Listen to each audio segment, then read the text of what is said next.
Assalamualaikum warahmatullahi wabarakatuh. Shalom, Om Swastiastu, Namo Buddhaya, salam kebajikan dan salam sejahtera untuk kita semua. Perkenalkan, nama saya Samuel Hamonangan. Saya salah satu dosen di perguruan tinggi vokasi bidang pariwisata yang bernaung di dalam naungan Kementerian Pariwisata. Saya bergabung sejak Maret tahun 2019 dengan bidang keahlian saya ada pada manajemen bisnis, khususnya pada pengembangan bisnis hospitality. Saya merupakan salah satu dosen home base dari program studi Tata Hidang.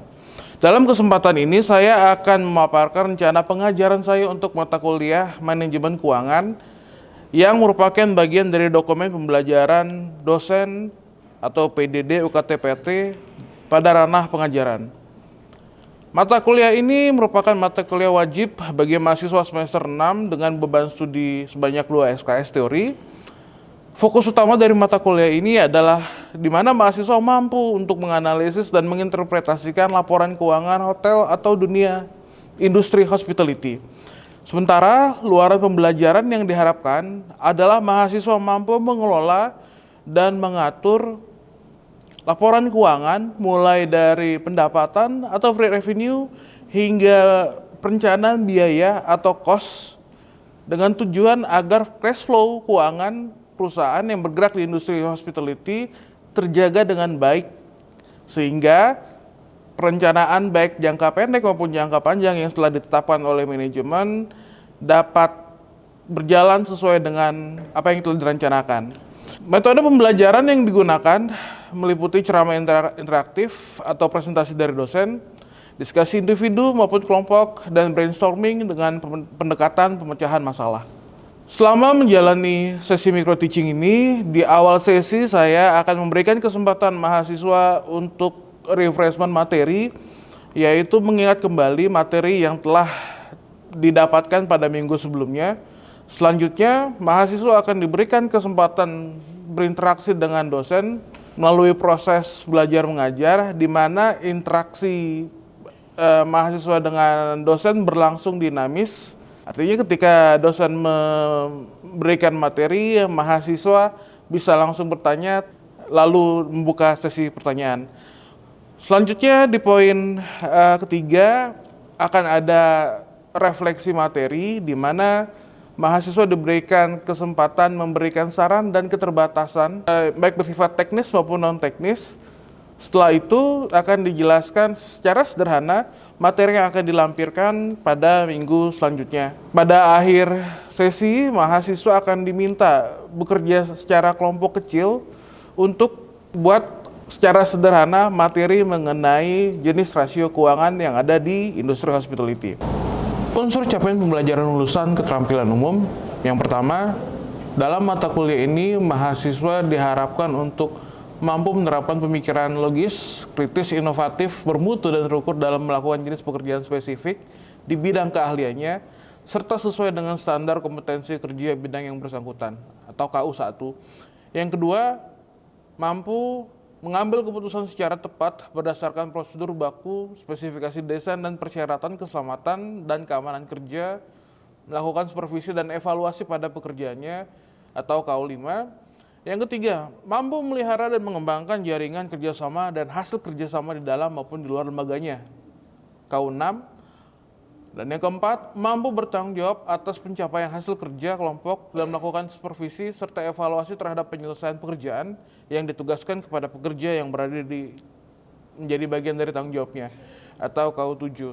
Sementara capaian pembelajaran mata kuliah pada mata kuliah manajemen keuangan hospitality diharapkan mahasiswa mampu menganalisis dan menginterpretasikan laporan keuangan khususnya pada industri hospitality. Kriteria evaluasi dan penilaian pada mata kuliah ini, capaian pembelajaran mahasiswa didasarkan pada 4 komponen.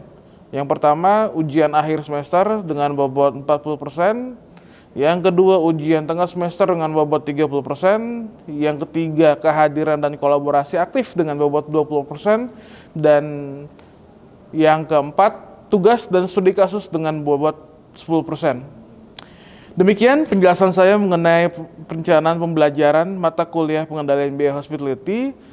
proses pembelajaran akan ditampilkan secara lebih detail, secara visual pada minggu kelima sesuai rancangan pembelajaran studi yang telah dibuat oleh dosen pengampu, di mana dalam pertemuan kelima ini diharapkan mahasiswa mampu untuk mengidentifikasi dan memahami tujuan dari rasio keuangan khususnya pada industri hospitality. Berikut adalah video micro teaching yang dilaksanakan secara offline dalam kelas. Selamat menyaksikan.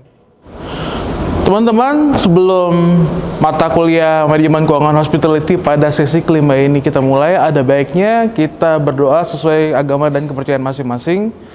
Untuk itu berdoa dimulai. Sudah selesai.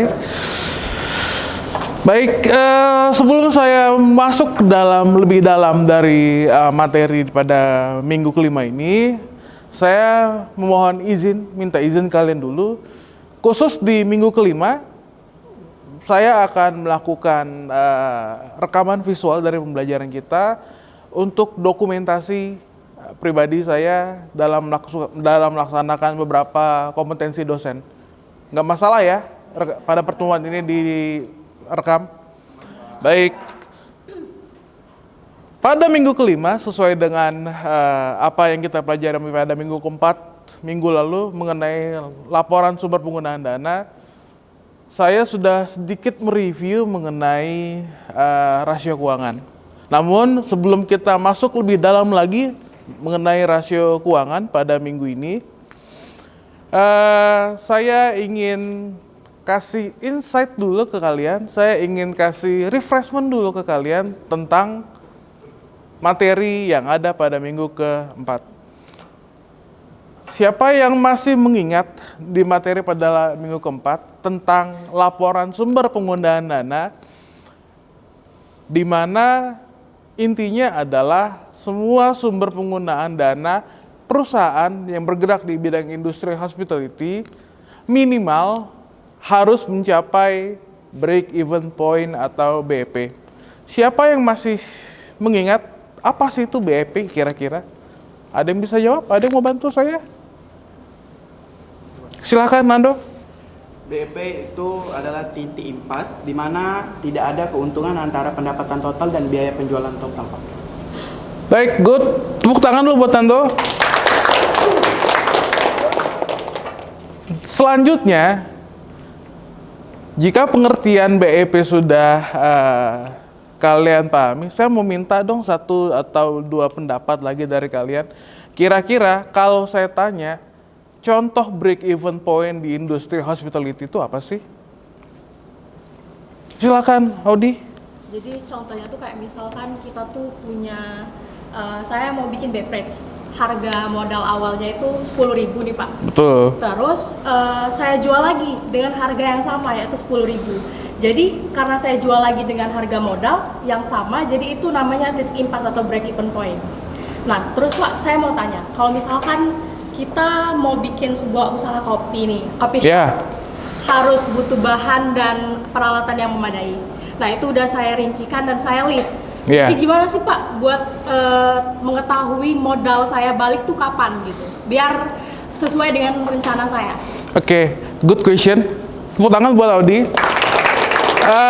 Perumpamaannya tadi tentang break even point itu bagus. Ketika modal ini digunakan untuk buat kopi seharga 10.000, dia jual seharga 10.000, itu namanya titik impas, di mana tidak ada keuntungan maupun kerugian secara finansial. Tapi secara waktu dan lain sebagainya sudah pasti terdapat kerugian. Nah, menyambung pertanyaan Audi mengenai bagaimana caranya mendapatkan pengembalian modal dari semua investasi yang dikeluarkan ketika dia mencoba untuk membuka satu usaha di bidang industri pariwisata.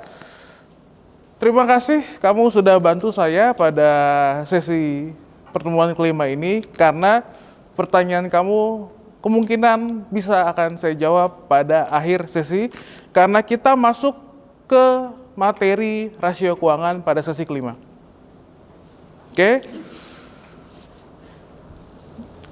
Sumber yang saya ambil Ini dari American Lodging and Hotel Institute 2016 dari Raymond dengan judul Hospitality Managerial Accounting.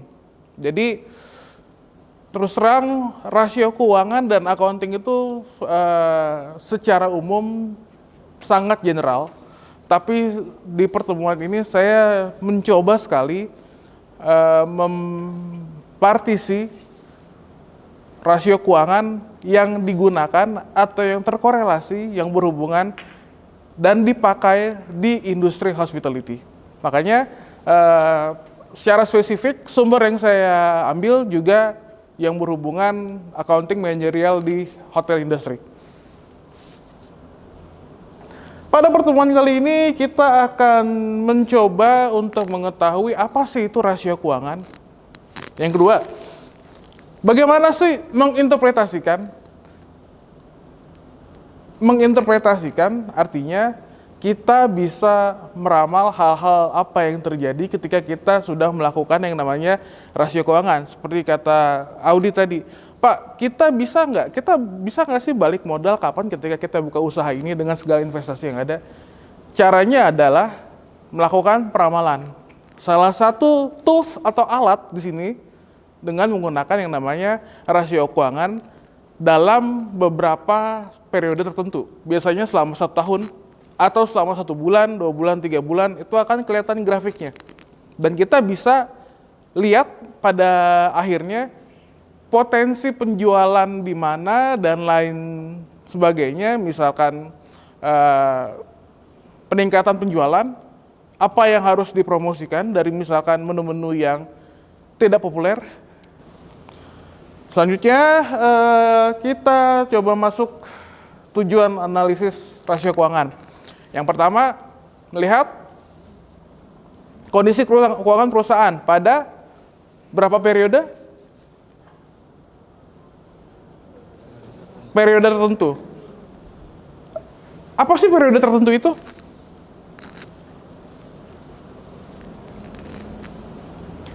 Jangka waktu di mana berapa lama kita mau melihat ini operasional dan positioning keuangan khususnya di bidang industri yang kita mau lihat itu di 1 hari, 1 minggu, 1 bulan, 1 semester, atau 1 tahun. Artinya apa? Kita nggak bisa judge penjualan rendah jika kita lihat secara skup dalam waktu 1 hari. Padahal secara jangka pendek, kalau kita bicara mengenai keuangan, minimal tuh di 3 bulan atau 3 tahun. Supaya kita bisa lihat di periode tertentu itu grafiknya, kalau 3 data nih, 3 bulan atau 3 tahun, kelihatan dia naik, dia dinamis atau turun. Makanya rata-rata kalau misalkan teman-teman yang bekerja sebagai audit, apalagi di FB, perbandingannya pasti minimal 3 periode. Mau 3 hari kah, mau 3 minggu kah, mau 3 bulan kah, karena udah pasti ketahuan grafiknya dia akan naik atau turun. Saya lanjutkan ya. Ada hal-hal yang mau kita diskusikan, kita interaktif aja. Artinya nggak harus saya menyelesaikan pembelajaran ini sampai selesai baru kita buka sesi pertanyaan. Kita interaktif aja ya. Kalau ada hal-hal yang ingin kalian diskusikan, angkat tangan aja atau kita ngobrol aja. Nah, unsur laporan keuangan cuma ada 2. Neraca keuangan sama laporan laba rugi. Selesai, tidak ada lagi unsur penilaian untuk rasio keuangan di situ. Neraca, apa sih itu neraca? Neraca itu laporan di mana posisi harta, utang, jualan.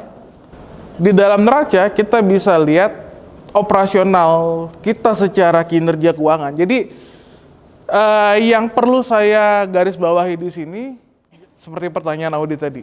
Ketika kalian bikin coffee shop, ya katakanlah grinder, coffee mesin dan lain sebagainya bukan kualitas nomor 1. Mungkin nggak akan tercapai yang namanya return on investment. Apa sih itu return on investment? Setelah ini akan coba saya bahas. Mungkin nggak akan ROI hanya dalam waktu 6 bulan. Tergantung margin profit, bukan tergantung penjualan. Ada menu-menu yang nggak populer, tapi secara profit dia bisa profit, tahu ya kalian ya, gap antara penjualan dengan cost. Ada menu-menu yang nggak populer, tapi satu menu itu bisa menghasilkan profit 50-70% setelah dikurangi katakanlah variable cost, fixed cost, dan investment, yang kewajiban investment per portion yang harus dibebankan kepada tamu. Jadi ROI itu juga kita harus melihat targetnya mau berapa tahun untuk itu. Oke. Next, jadi laporan neraca sekali lagi berpengaruh pada bagaimana posisi modal, hutang, satu lagi harta. Industri pariwisata akan dikatakan pilot, artinya tidak layak untuk berjalan lagi secara operasional ketika posisi modal lebih rendah daripada hutang. Next, laporan laba rugi. Bedanya neraca dengan laba rugi itu apa? Kalau laba rugi adalah laporan pendapatan. Ini laporan neraca adalah unsurnya adalah pendapatan dan jumlah biaya yang terjadi. Pada poin kedua dalam unsur return on investment dalam rasio keuangan ya adalah laporan laba rugi. Di mana kalian bisa melihat di sini unsur dari laporan laba rugi adalah antara pendapatan dan jumlah biaya yang terjadi pada suatu periode tertentu. Oke, baik. Berarti kalau misalkan saya kasih insight ke kalian di sini unsur dalam laporan laba rugi, apakah sama dengan yang dinamakan net profit margin? Ada yang bisa jawab? Silakan, Imelda. Net profit atau disebut dengan laba rugi yang dimana jumlah uang yang tersisa semua biaya dan pengeluaran dikurangi dari pendapatan total penjualan, atau bisa dikatakan dengan keuntungan yang sebenarnya, Pak. Artinya real daripada modal, jarak antara modal dengan pendapatan. Ya, itu sebenarnya yang dimaksud dalam data yang harus diinput dalam laporan laba rugi. Supaya kita bisa mengetahui loss or profit di rasio keuangan yang ada di industri hospitality yang harus difikirkan baik untuk owner atau employee yang bekerja di industri hospitality itu adalah yang dinamakan return on investment. Oke. Dari sesi minggu sebelumnya sudah ada yang menerka-nerka nggak ROI itu apa sih sebelum saya masuk ke lebih dalam? Silakan, Juliansa. ROI itu adalah net profit dibagi cost of investment. Berarti dalam cost of investment itu dibagi dalam investasi secara keseluruhan. Betul. Total investasi itu dibagi menjadi per bulan, Pak. Betul. Lihat ROI itu, kalau Juliansa tadi menjawab secara rumus ya, secara teknis sekali, applause buat dia, buat Juliansa. Secara deskriptif yang dinamakan ROI, secara logika ya, ketika kalian bikin satu usaha, yang kalian pikirkan bukan sampai berapa lama saya untung, tapi yang akan kalian pikirkan adalah saya akan untung pada tahun ke berapa. Artinya ketika ini mau establish, per hari saya harus dapat gap net profit itu yang tadi dijelaskan sama Imelda, berapa supaya saya bisa untung di tahun keberapa. Kalau misalkan ada posisi supervisor di industri F&B, tentu dibutuhkan pemikiran yang lebih kritis lagi untuk bagaimana memaksimalkan margin profit. Margin profit, it's gap. Gap itu jarak antara apa yang Anda butuhkan untuk buat produk dengan harga jual. Gitu. So, return on investment secara sederhana dilihat dari sudut pandang hospitality industry, turnover dikali profit margin. Sesimpel itu. Turnover dilihat dari mana? Net sales dibagi total aset. Kita lihat lagi si rasio keuangan tadi secara garis besar melihat pada periode tertentu. Artinya net sales-nya akan ditentukan pada periode yang kita tentukan di periode mana. Per bulan, per minggu, per hari, per 3 hari, atau seperti apa.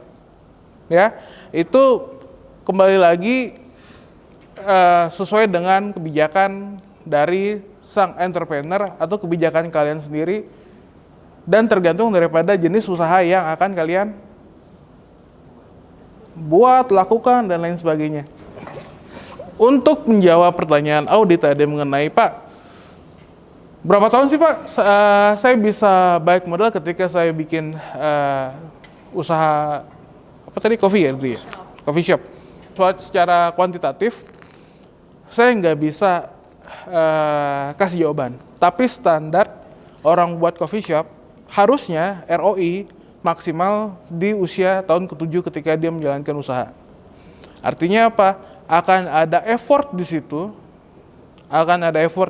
ketika kembali lagi sampai seberapa besar sih dia menargetkan pendapatan per hari dan cost-nya itu mau berapa persen dari pendapatan. Baik, saya rasa materi mengenai return on investment pada hari ini saya cukupkan sampai di sini. Selanjutnya, apakah ada kendala atau apakah ada keterbatasan kalian ketika kalian mencoba mempelajari materi ini dan selama diskusi ini terjadi? Apakah ada kendala? Silakan. Boleh tolong dijelaskan lagi tentang net profit itu apa, Pak? Oke. Secara sederhana begini. Saya tidak akan membahasakan bahasa teori. Ketika kamu beli coklat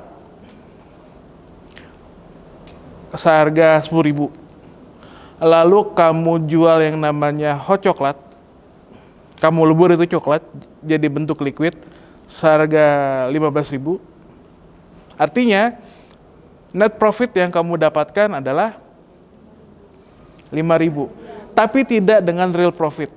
Karena apa? Ada bahan gas di situ, ada. Jadi profit itu terbagi atas 2. Tapi ketika Ani tanya net profit itu apa?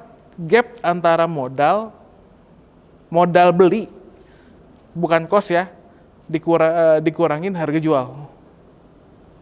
Kita belum berbicara cost karena cost itu akan berhubungan di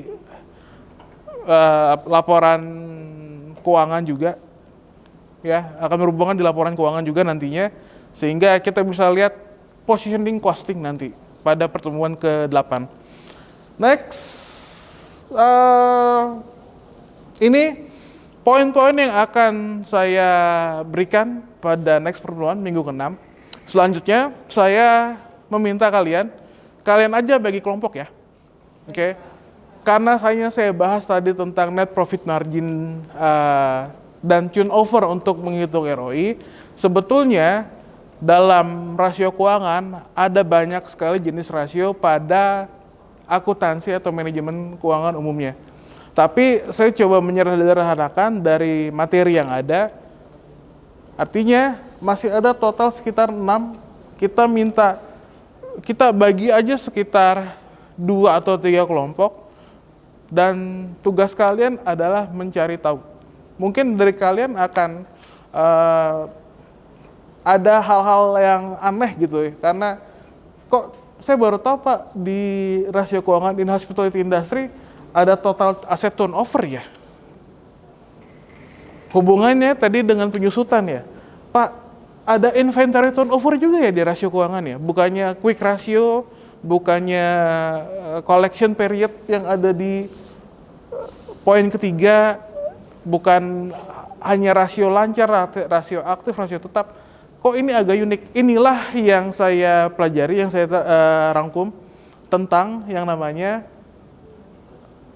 analisis rasio keuangan tersektor pada industri hospitality, di mana ditargetkan nanti kalian yang akan bekerja. Baik, kalau tidak ada yang ingin didiskusikan, masih ada yang ingin didiskusikan? Clear? Terima kasih, tepuk tangan buat kalian untuk pertemuan yang luar biasa pada pertemuan kelima hari ini. Terima kasih untuk atensi kalian. Kita berjumpa lagi di pertemuan berikutnya, di minggu berikutnya, di pertemuan ke-6. Terima kasih, selamat pagi semua.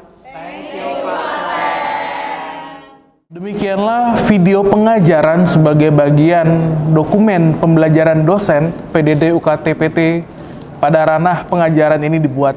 Video ini dibuat sebagai salah satu syarat sertifikasi dosen pada tahun 2025.